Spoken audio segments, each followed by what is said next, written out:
Guys, I never thought that 500 subscribers on YouTube would change my life, but it has dramatically, so let's talk about that. Welcome back to the channel. If this is your first time at Epic Creative, please do give the video a like and subscribe to the channel so that we can get this information out to more people and more people can start their YouTube journey.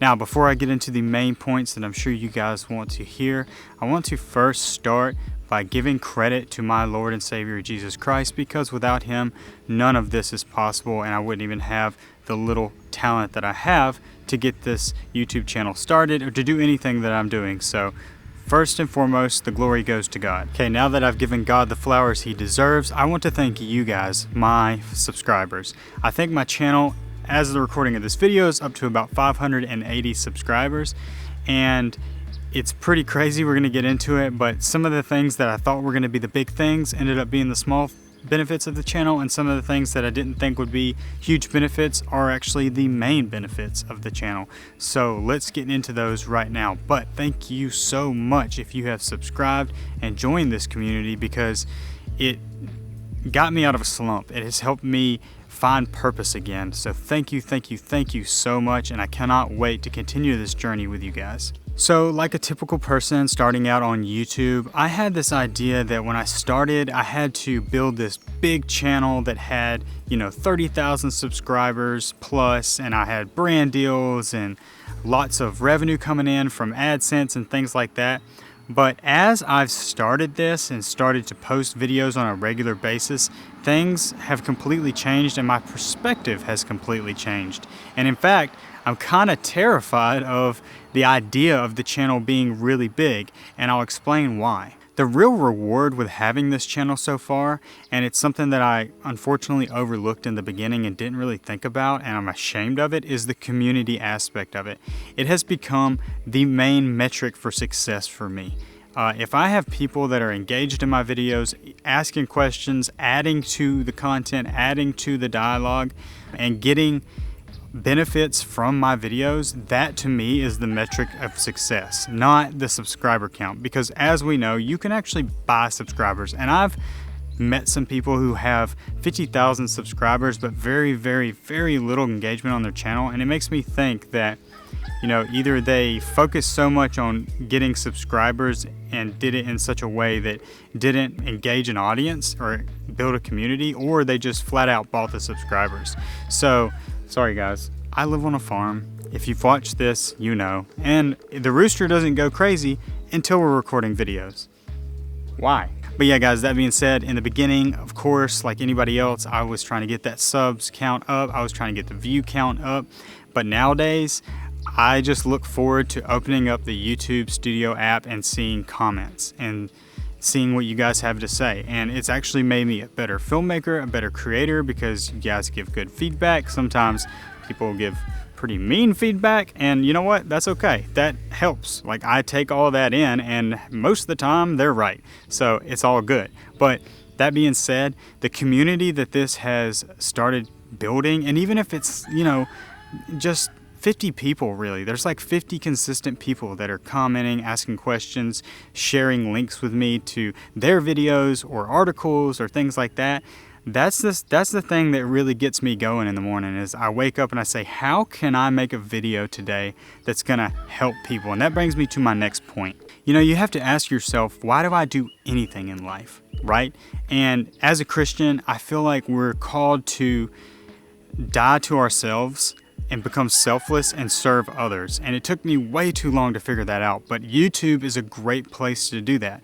I started doing video production in like 2014 because I had a daughter, and I just kind of fell into it. I was a musician. I shot some music videos and some weddings, and I saw that I could make a consistent, good income for my daughter and for my wife. And so that was like step one of serving those two people.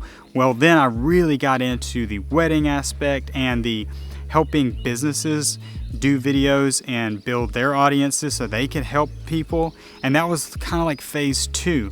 Well, now I'm into phase 3, where I'm thinking, yes, I'm helping businesses. Yes, I'm helping couples preserve their memories. And yes, I'm still providing for my family, but I want to help more people. Like, how can I help even more people? And I actually have one student at this very moment where, bugs, man. Farm life. I have one student where we get on a phone call once every 2 days for 30 minutes to an hour. And he's a good friend of mine in another state building a video production company from scratch from his basement. And I just get on there every day and answer his questions and help him set stuff up and build his website and, I do sales calls and things like that. And it's awesome. Like it fills me up because every day he's just overwhelmed and he's thankful, but that's not why I do it. I do it because he's got 3 kids as well, and a wife and a family and dreams and things that he wants to build. And so I just get so much enjoyment out of helping him with that. The problem with that is he's one person and there's so many other people that need this assistance. And I'm 10 years into my journey of this video production and photography business. And, I can save a lot of people a lot of time, but I can't get on a phone call with everybody for 30 minutes to an hour a day. And that's the beauty of YouTube. And that brings me to another point where I can be in several different places at once. This video I'm doing right now will potentially live forever, barring that YouTube doesn't go bankrupt and delete all of the stuff on their servers. But, I've got a kid in New Zealand who is emailing me back and forth and commented on my videos and has lots of questions about how he can turn his hobby and his dream into an actual business. And I'm not saying this to brag or flex because it's not about me. I truly get fulfilled by helping others, and it's like just overwhelming and just an overwhelming amount of joy to be able to talk with him, speak with him, and kind of analyze his problems, analyze his situation. And when he hits me back up and is like, hey man, I did this, I incorporated this into my sales call and it worked, I got the gig, I've got my first client. It's so rewarding, guys. And honestly, if this channel only ever gets to say 5,000 subscribers, but half of those subscribers are highly engaged and I'm helping them build their dreams and contribute to their lives, that would be enough for me. And honestly, if we stay at 1,000, if we stay at 585 or whatever the video is, totally enough for me. Like, the expectations of being some kind of big YouTuber have totally flown out of the window, and I'm so glad. Because I'm not chasing subscribers, I'm not chasing likes or views, I'm chasing how many people can I help with the knowledge that I have. And I'm 10 years ahead of a lot of people, I'm 5 years ahead of some people, I'm 5 years behind some people, but we can all learn from each other. So the community aspect to me is the most rewarding part of starting a YouTube channel. Now, who do I think YouTube is for? If I'm going to be honest with you guys, I view YouTube as like the video version of the internet. Therefore, YouTube is for everybody. I had a plumber at my house a couple months ago, or actually he works on pumps, and I was just talking to him and I said, dude, you should start a YouTube channel. And he was kind of confused by it, and like in the past, I probably would have been confused too. Why would a guy who works on pumps or have a pump business need a YouTube channel?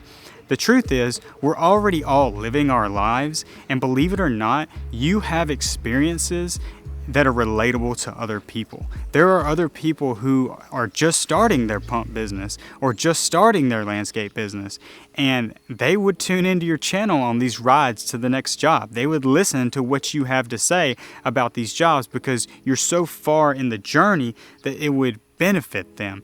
And you're already going to be doing it anyway. You're already living life, and we don't have to get into the equipment aspect of it. But I mean, realistically, all you need is your phone and some kind of microphone that will hook into it, and some kind of car mount that'll fit in your car, or a little tripod or something like that. Like, it doesn't have to be overcomplicated from the creation side. And I know, like in my niche, we do overcomplicate it a little bit because we are, creating the highest end video content that we can. Therefore, we do need to put a little more effort. But if you're just, I met a guy in downtown Mobile who has a business where he rides people around on a taxi bike, which is basically like a tricycle where the guy in the front pedals and there's 2 seats in the back, and you can ride around, do tours, and even just, it's like Uber Lyft, honestly. And I just told him, I said, dude, you should start a YouTube channel. And he was actually very keen on doing it. So I think YouTube is for everybody. You're already living your life. And even though you feel like very secluded and isolated, like you're the only person going through these things or doing these things. The truth is, there's a lot of people out there who have the same dream, who want what you have and want to build the same thing. So you can share that experience, and it's a nice long-term goal for me, because although I love shooting weddings and I love shooting video and I will do it until I just can't anymore, there is going to come a day where I can't do it. There is going to come a day where I'm kind of in a different season of my life, and hopefully the channel is at a point then to where I can focus full-time on helping others that are a lot younger than me, a lot more spry than me, do their thing, and I can offer value. I'll be 20 years ahead at that point and be offering value to them. So I think YouTube personally is for every human being that exists. Some material side benefits of it that do exist that I want to go ahead and mention is there are things like if you're doing camera reviews, let's say you are a landscaper and you're doing weed eater reviews and leaf blower reviews, just on, whenever you get a new product, like, hey, I just got this new leaf blower. This is how it works. This is what I like about it. This is what I don't.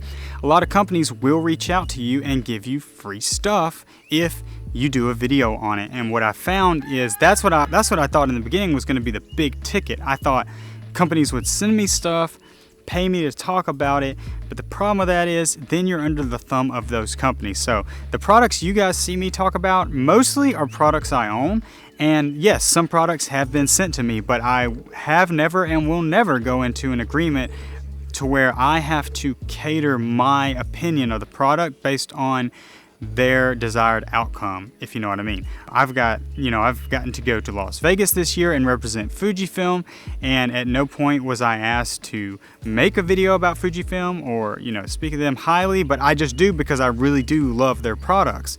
And those are kind of like the material things that get to happen. And the fact that I went to NAB this year with less than 400 subscribers, they reached out to me, was mind-boggling, honestly, because you would think like they're going to be reaching out to all these giant YouTubers, and they reached out to me, and I got to go on a 7-day paid trip to shoot for Fujifilm.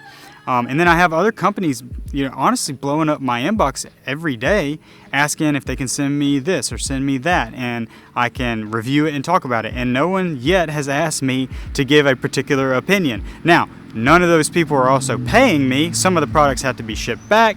A few of the products really under like the $500 mark, they're kind of letting me keep or loan or whatever. So, but that being said, that is more of the material benefits, and to be honest, they really don't amount to anything. It's just stuff. It's stuff that I could buy. It's stuff that's gonna come and go, technology that's gonna come and go. The real benefit is the community, helping people, and purpose.